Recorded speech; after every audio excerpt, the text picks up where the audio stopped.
I were before we joined or before the session started, Mike and I were kind of musing that at least based on the acceptance or the folks who registered on LinkedIn as well as our attendance today, we clearly hit a nerve, right? In terms of our topic today, which is Agile dead, or is that question irrelevant? And I think it morphed into this title slide, which is I don't know if it's Agile is irrelevant, but certainly the topic is directionally correct. So with that, I'm going to give a introduction to your speakers today, which includes me. My name is Bob Turnus. As a really brief introduction, I've been in the Agile space, starting with in this creating software about 15 years ago, and then at organizations like Rally and Scaled Agile, and now I'm supporting LAI. And I love to help organizations improve. I'm really comfortable kind of at that intersection of process and how it impacts people. And I love to be a part of the journeys that over time my customers have taken me on as they look to improve their organizations. So that's me. I support enterprises and partners here at LAI, and I'll pass it over to our founder, Mike McCalla. Thanks, Bob. Hi, everyone. My name is Mike McCalla, president and founder of Lean Agile Intelligence, otherwise known as LAI in the industry typically. Very fortunate to be introduced to Agile early in my career. Came up through the product ranks at a mature startup, so to speak. Self-proclaimed data nerd, and started helping organizations change the way they work, starting in 2011. And really using data and outcome as the drivers to help affect that.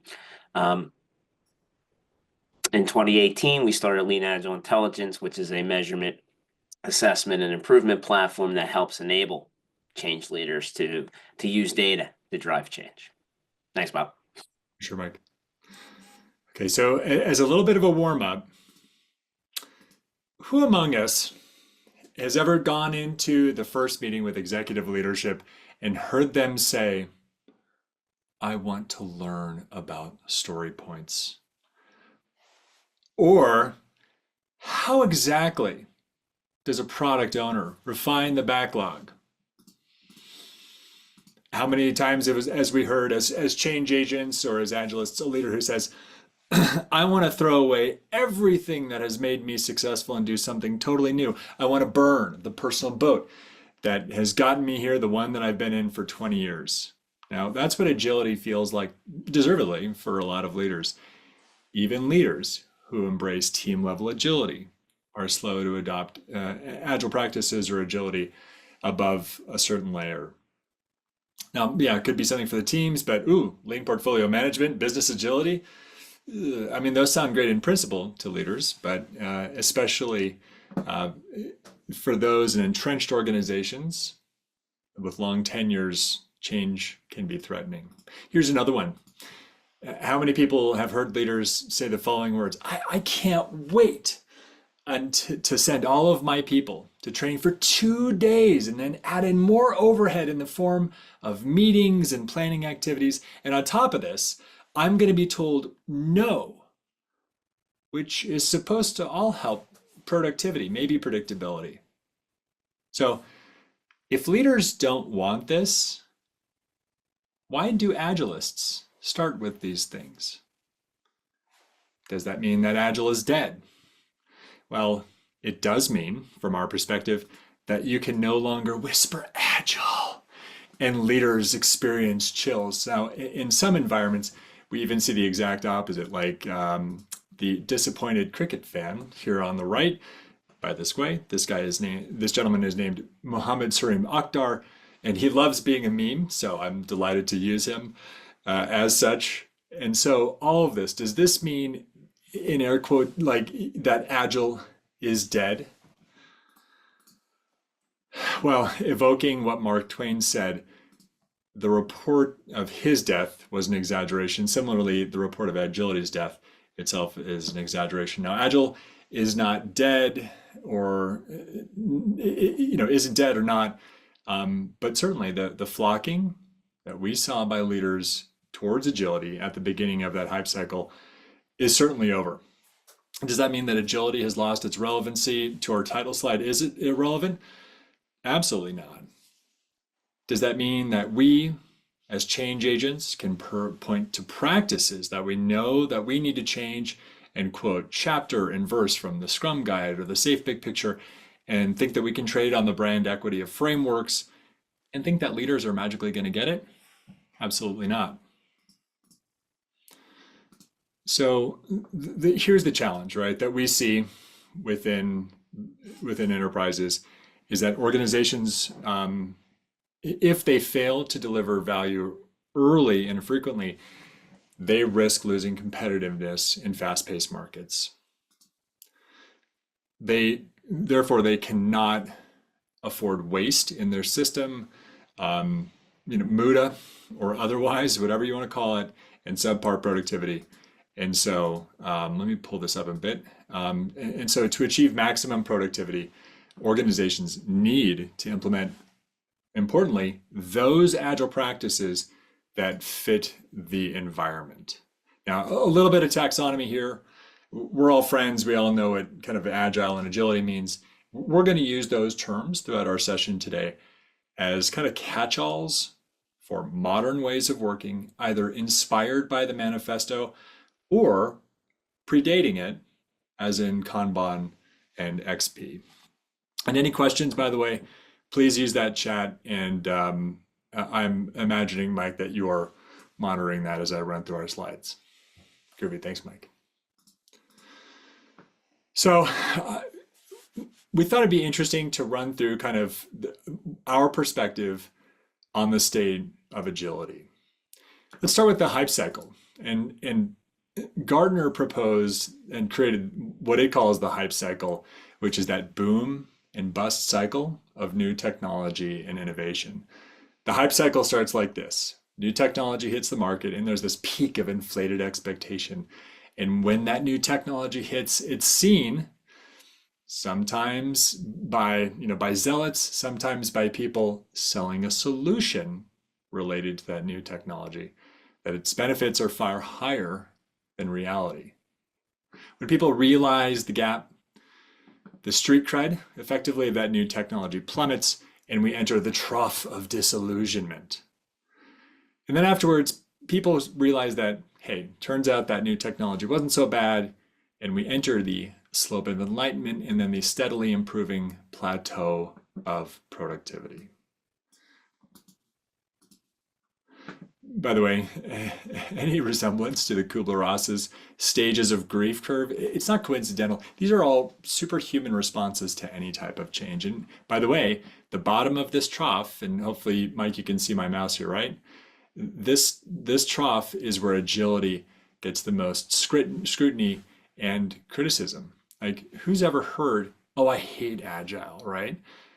More often, like Agile works like sunshine or a magnifying glass, and more often than not, people simply hate what Agile or agility reveals. It's often, by the way, where Agile transformations fail when they lose the support of the leaders who probably had tentative support for the transformation in the first place. And we're going to come back to leaders here in a bit, but we'll even talk about this curve later in the discussion. But all of these kind of curves are related and helpful. So the final curve is, let's talk about like what Agile experienced when it hit the market. Now, this is Everett Rogers' diffusion of innovations theory, talking about how new ideas spread through society. And this bell curve we've all seen kind of reminds me of a favorite quote, which is that the future is already here. It's just not evenly distributed. Now, each of these types of customers will go through their own hype cycle with their own unique timing and duration, whether this is like innovators who are among those driving Agile practices forward, the early adopters, then the early majority who adapted frameworks in any state of evolution, and to the late majority and the laggards who are doing, say, something that feels more agile. And whatever form agility takes, Agile works. And it works best in organizations with forward-thinking leaders who are willing to take bigger risks and make bigger changes, to kind of get out of their personal boat, and adopt mindsets like decentralization of control, which we've all seen agility adopted without some of those mindset changes, and it doesn't work so hot. But when it does work well, as it did in innovators and early adopters, that created a lot of industry hype. Now, whether or not you see a chasm like Jeffrey Moore did between early adopters and the early majority, the blind adoption of frameworks to affect agility anywhere on this bell curve is just, it's not happening, right? And so we can't lean on Agile's hype at all anymore. This puts us into 2025. Agile sees a lot of that disappointed cricket fan face. And at last month's Agile International Conference, I saw Avi Schneier, who was at Scrum Inc. for 8 years, give a talk about where Agile went wrong.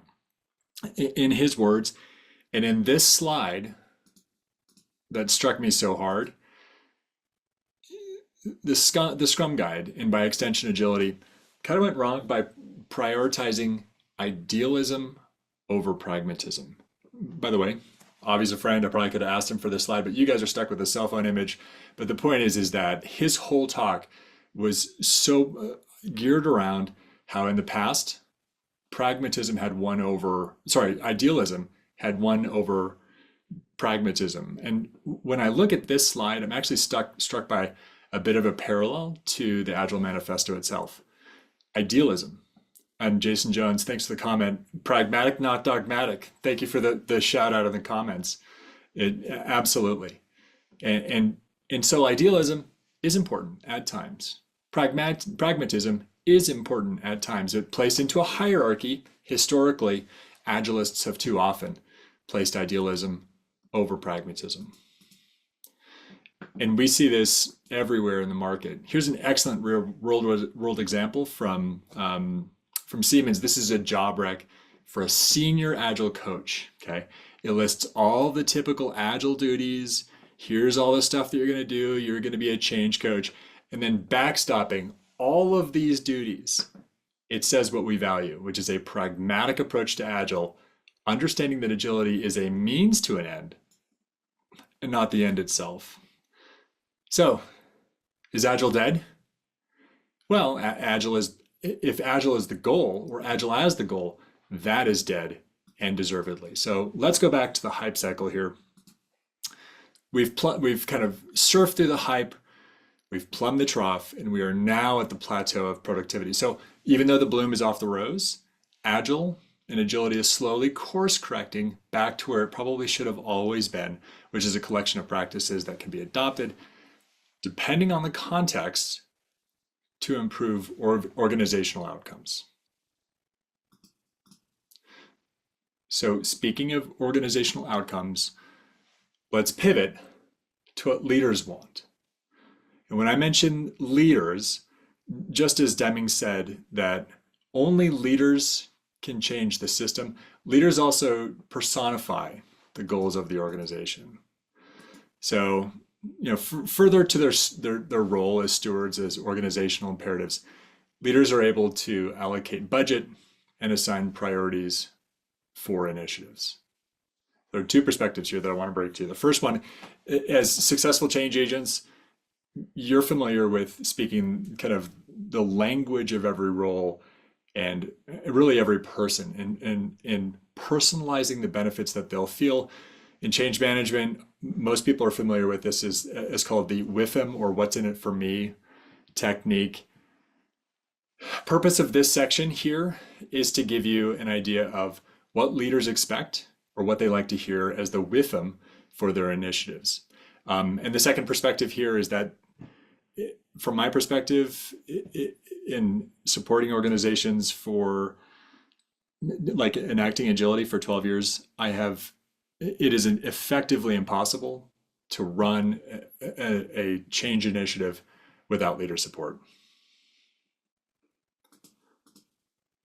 By the way, I was putting this deck together and I was reminded of this guy. In the comments, I'll give people about 20 seconds here. Does anybody know who this is?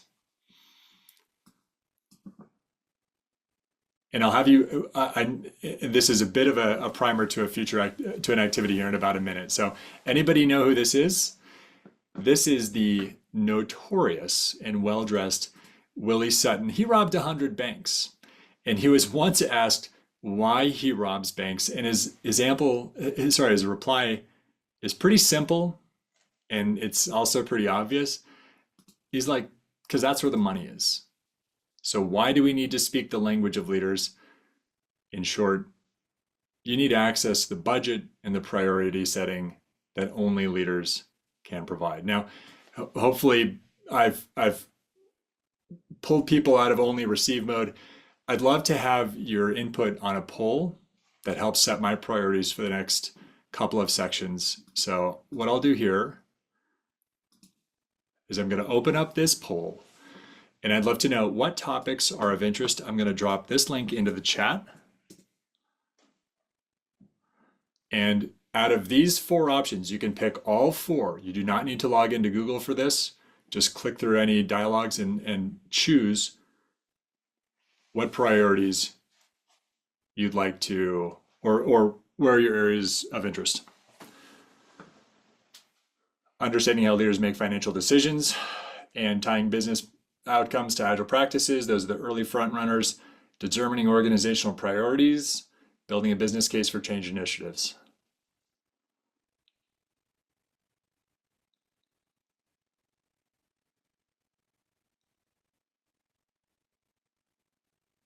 Okay, we'll give this 20 seconds.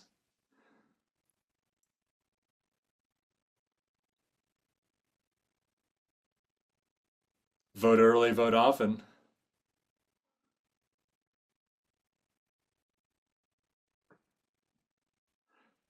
Well, we have a kind of a clear front runner here is tying business outcomes to agile practices, which is actually our capstone of our talk. So, Mike, at least we created content that people want to see. It's great. Perfect. Thanks for your input, everybody. We can come back to that slide here in a moment. I'll continue on with my talk. So, how to speak leaderese. Don't worry, I'm not going to take us through this book, Prima. I modified all the slides. We're just going to hit the high points here. And I want to provide you the perspective on how leaders make decisions. I've been in the sales function for 25 years, and categorically, I've learned that leaders only spend money or assign priorities to pursue one of 4 big buckets of business outcomes. The first is to cut costs. The second is to pursue opportunity. The third is to reduce risk. To buy down risk is the phrase you often hear. And then the fourth is to comply with legislation. How they make those decisions is on a variety of things, but here are some typical things that we hear, which is leaders, they might own a P&L and they're looking to increase P and lower L. A lot of change agents talk about value. It's probably one of the most overloaded words in our industry. But what is value? Value is benefit over cost. In traditional leaderese or accounting terms, that's a CBA. It's cost benefit analysis. It's what benefit are you going to get out of what cost. Leaders also think in terms of ROI, which is often expressed as a percentage or as kind of a conceptual or uncounted noun. But those are great places to start to think about leader priorities. Now, how do I know specifically what my leader or my executive that I might be presenting to, how do I know what those folks care about? So internally, and I'm going to step on my soapbox for just a moment, but internally, it behooves you to know about how your efforts tie into the business. Again, building a slide, I was reminded of a quote from one of our case studies by the online scheduling tool Doodle. And in our dialogue, we learned that the CEO, Renato Profico, frequently says the following in their internal town halls. He says, if you don't see how your current work is connected to the company strategy, please stop immediately and talk to someone, even including me. So as you're working on your internal work, not only should you know the priorities of your immediate leader, but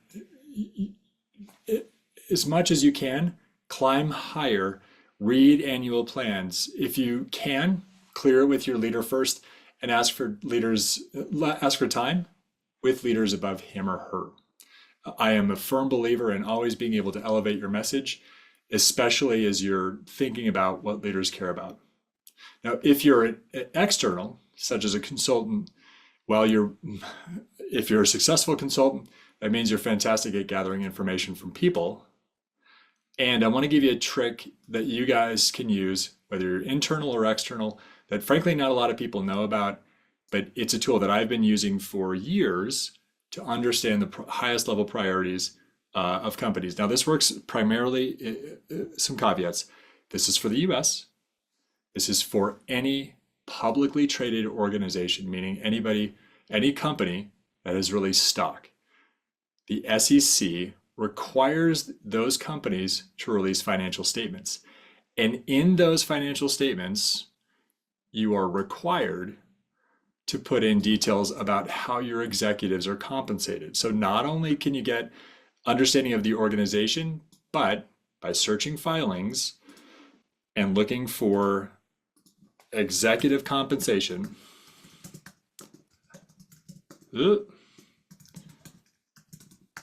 by selecting the company name down here, you'll be provided with a ton of documents that, again, the amount of insight you can get into, for instance, a customer organization is incredible.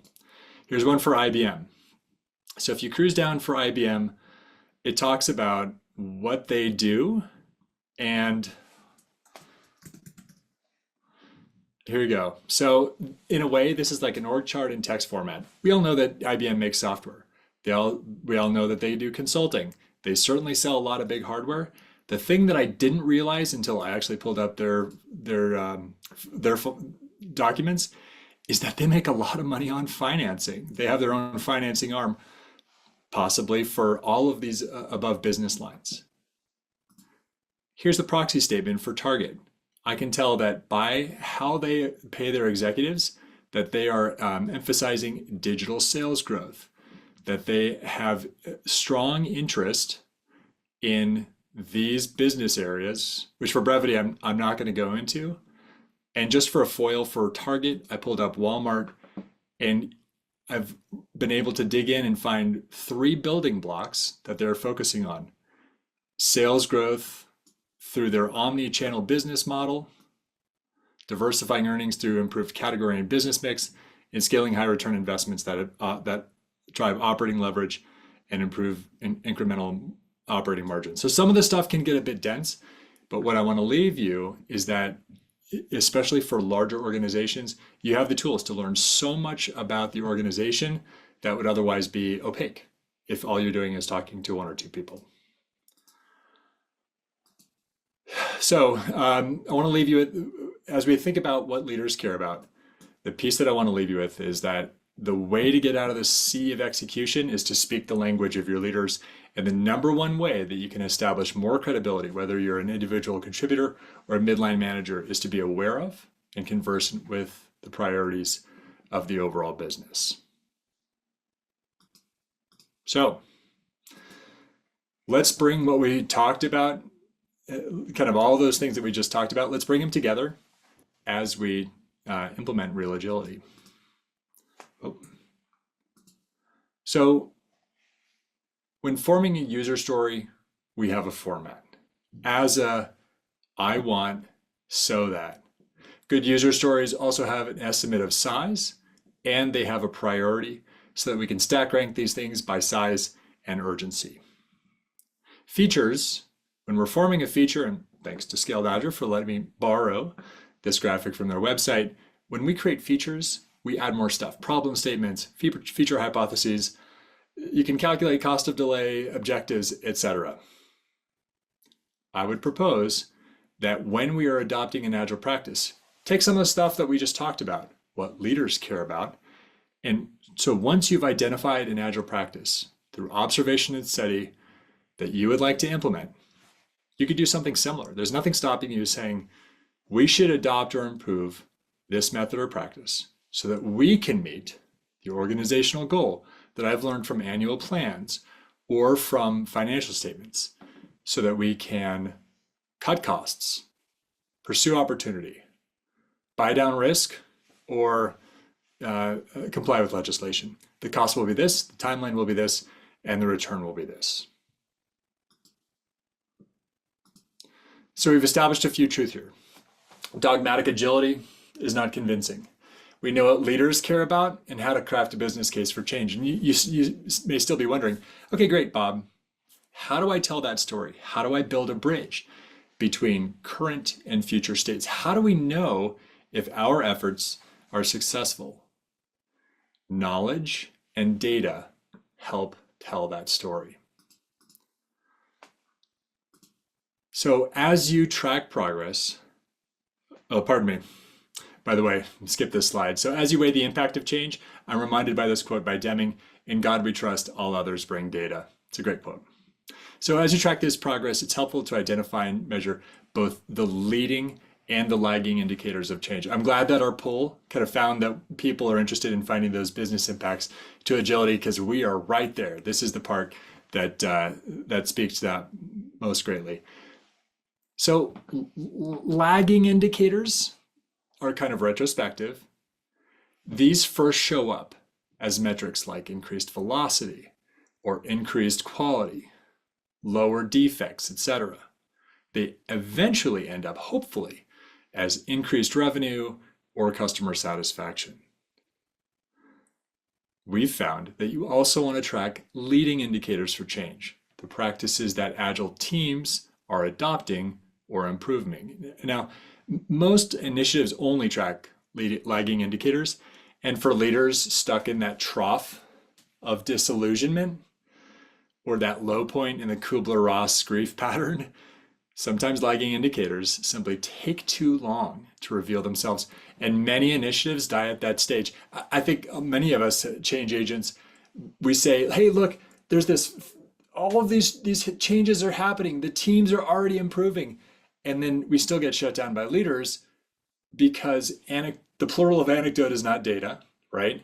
And leaders are probably focused on maybe lagging indicators. By the way, that curve, I once heard Dean Leffingwell call that the curve of the ancient Greek philosopher Pistophanes. I thought that was apt because that's the point where leaders are often pretty turned off by change initiatives. So make sure that you track those leading indicators as well. Those offer early signs of success and also help you course correct well before lagging indicators show up. So we help our customers with a tool to capture those leading and lagging indicators called Lean Agile Intelligence. Mike McCalla, Mike, our founder, he didn't say it in his introductions today, but he often jokes that he's a data nerd. And as an Agile consultant, he was frustrated by by Excel surveys and spreadsheets. And he was like, I need to show people data. And so he and eventually we built a tool that measures data related to transformations, capturing both leading and lagging data. And so our tool also captures qualitative and quantitative data. Quantitative data, which can be pulled from ALMs like Jira or Rally or Azure, it's super well understood. But when our tool captures those leading indicators for change, it's often in qualitative data, and that merits a bit of explanation. This slide shows an example of our tool's concrete and objective questions and answers. And this question is about team composition and runs through 5 stages of maturity for this topic using objective answers that participants can select. This objectivity eliminates bias and subjectivity and inspires participants to report on only what they observe. This leads to richer conversations as teams use these assessments as part of their team Kaizen or continuous improvement. And these progressive stages of improvement capture how practices often don't just simply improve or become more frequent, but instead evolve and bring in even different practices. And because we know that dogmatic agility doesn't work, all of our assessments are able to be customized and you can even rewrite them from scratch. And to speak what leaders want, all of our out-of-the-box assessments are tied to business outcomes because agility talks about improvement. And as opposed to talking about improvement in the practices themselves, because we talk about outcomes and because the tool is oriented around those outcomes, teams can instead use those outcomes as inputs to their improvements. And now we're going to give you like a 3-minute mini demo of what this feels like in our tool.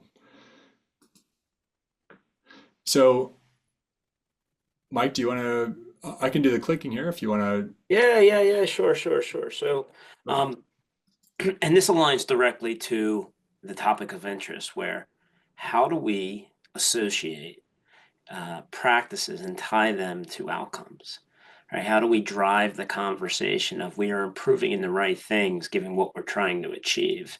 This is our premier dashboard within LAI. It's the Insight Canvas, and Bob, if you can scroll down to the capability section. What you'll see here is our typical spider graph, which will show you trends over time in practices and behaviors, as well as metrics. On the right-hand side there, you see a coaching assistant. Now, Bob, if you can go ahead and open that up. So let's say that every quarter or semi-annually, we are reflecting on our practices, our behaviors. We're taking a step back from the day-to-day or even the sprint retrospectives, where we really only talk about the past two weeks, and come back to a more strategic retrospective. And we self-reflect and we take a self-assessment. We have rich conversation around what are we doing well and what are we doing not so well. And the primary input to be used to identify the improvements isn't what is our lowest score, okay? Instead, it should be what are we after? What is our goal within the next quarter, the next 6 months, whatever that cadence may be? What are we trying to achieve? For example, if I'm on a team that supports an external facing portal, well, customer satisfaction and getting features to market are the most important for us. So that's something that we would select. Bob, you can hit next here. You can then weight these any way you want about what could be more important. Some of our customers will select all. We encourage not to do that. Prioritize a few. And then Bob, if you can go ahead and hit done there. With ultimately the results being, if you can scroll up just a little bit, Bob, perfect. This is going to give you, based off of the assessment scores and your outcomes, it's going to provide a recommendation of the practices and behaviors you should focus on. In this case, it's flow of value, measures, multi-team leadership, product leadership. So if you're working within a large product group, looking at that, and then a focus on value. And then the way you would track that, of whether or not these improvements are moving the needle, because your context and environment is going to be unique, right? But the way you would want to track that is deployment frequency. How often are we getting features and value in the hands of our customers? So this is just a rather simple but very effective way to drive improvement, to tell the narrative of how our improvements are leading to our outcomes. Mike, thank you very much for running us through that. My pleasure. Yep. So here's an example of an organization that used LAI to do what Mike's talking about. And this organization was very concerned about time to market, right? Productivity and time to market are kind of opposite sides of the same coin. And this organization started tracking leading indicators Q3 2020 in our tool, and they saw an upward trend over time. And that's that red line here. Now, the green bars here represent the number of deployments per $1 million of IT spend. And after tracking these leading indicators, this organization experienced more than a doubling of their number of deployments per that investment in IT, right? Either lowering the cost or pursuing more opportunity with the work or with the investment in IT. And so again, by tracking leading indicators with a focus on time to market, this organization saw huge improvements over a long duration and still sees those improvements.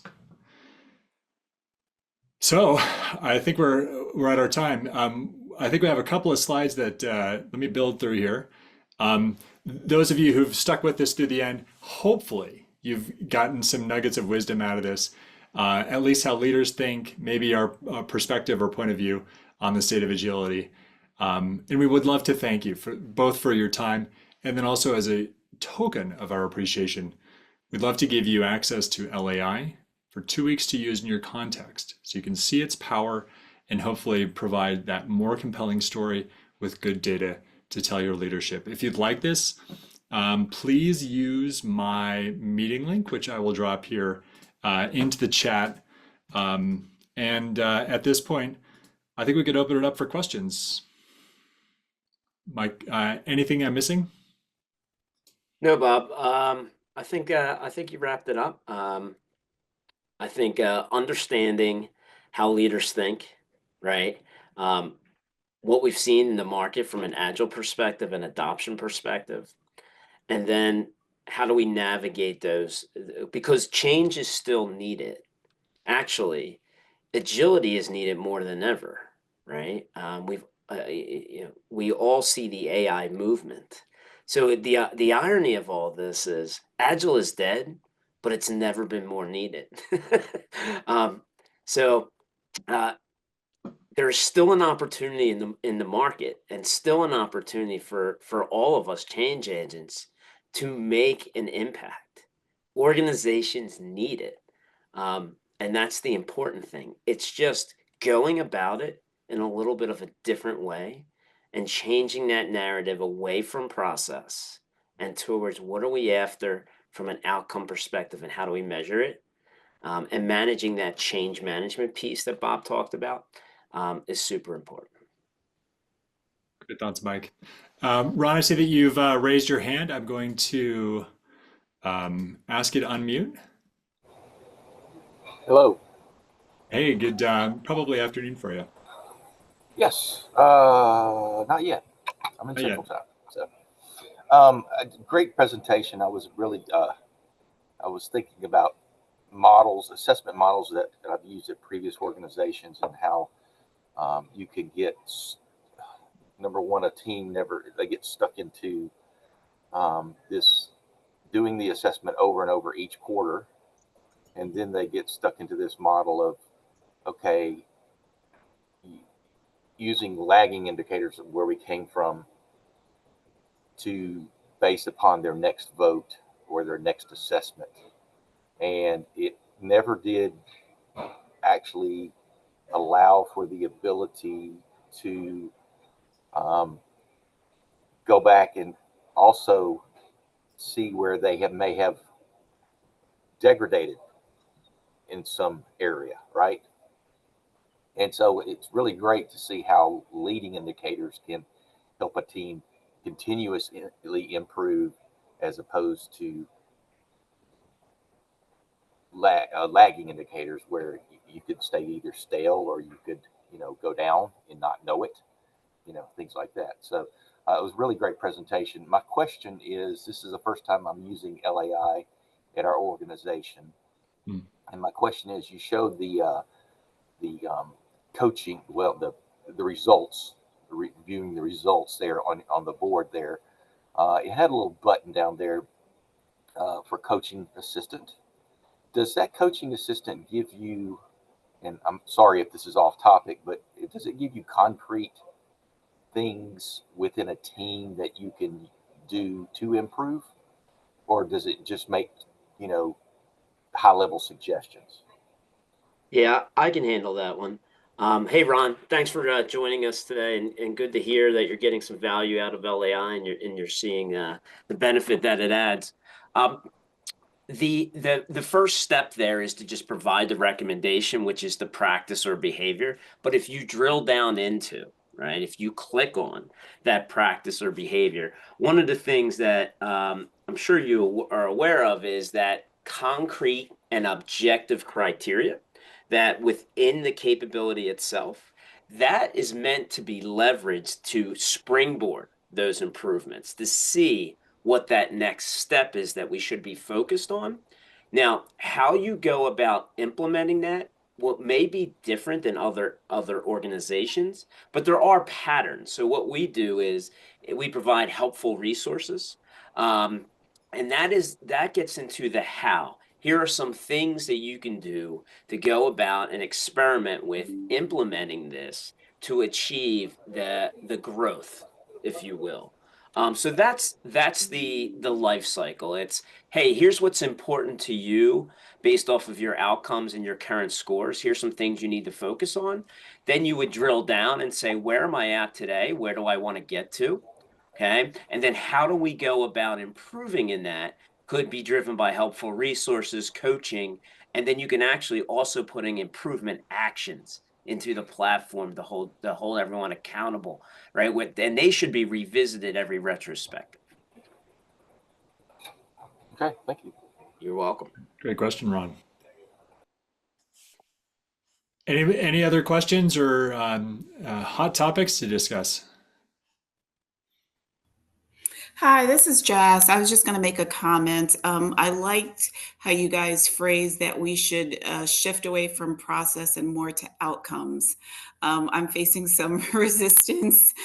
So this has been really timely and helpful in helping me shift my narrative so that I can more clearly communicate the need for this. That's good. We're looking to create durable bits of value for folks to take away from this. It's awesome to hear. So thank you for, at the very least, helping us understand that this was valuable. Let's help tell that story. Please connect with me. I'd love to help you in any way that we can. Yeah, I think we're already connected, but yeah, I'll reach out directly and we can talk some more. Thank you. Marvelous. Thank you very much.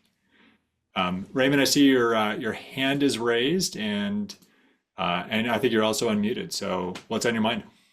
Yeah, can you hear me okay? Just barely. It's faint, but we can hear you. Okay.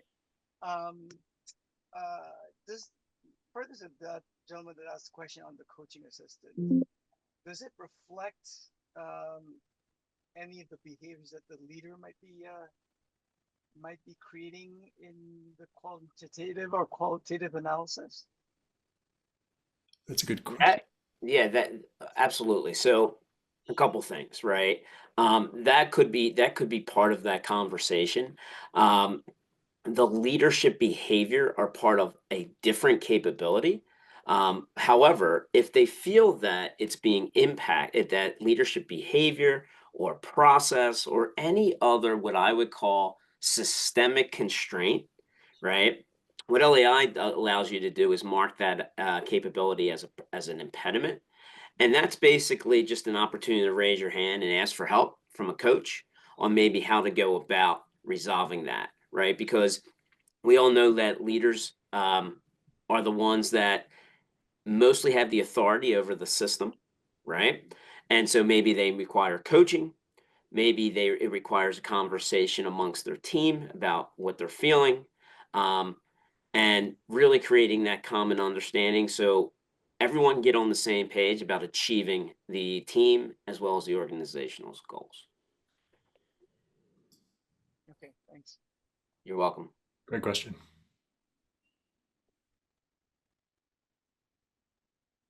Anything else from our participants?